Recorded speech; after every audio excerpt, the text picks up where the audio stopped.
So imagine a programmable environment where you can send an asset that is programmable. So like you in the Ethereum virtual machine, you can spin up an asset in a library and then have its state changed in another instance of that environment and also have your record updated.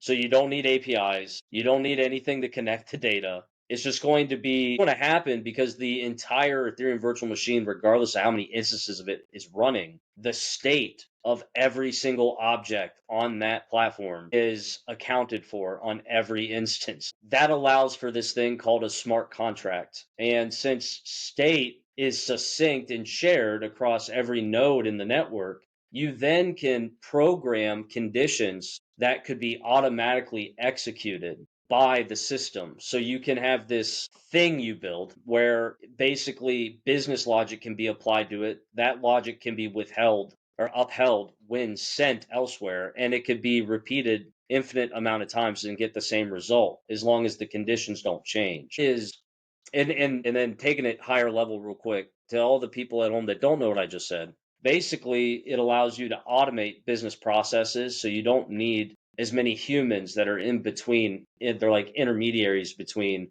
a business function, data, update records. And that is like 60% of white collar work, really. And an example of that could be Tether. It's a stable coin. You give them dollars, they give you a stable token. They profited more than BlackRock.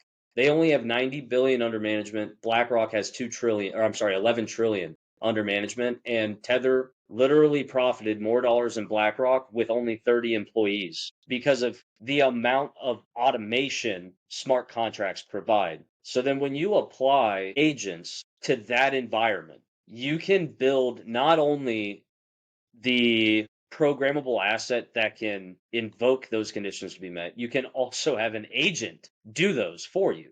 So, Hmm. like, if you want someone to pay an invoice, you don't even have to send the invoice. You literally have an agent that's interacting with all of your customers.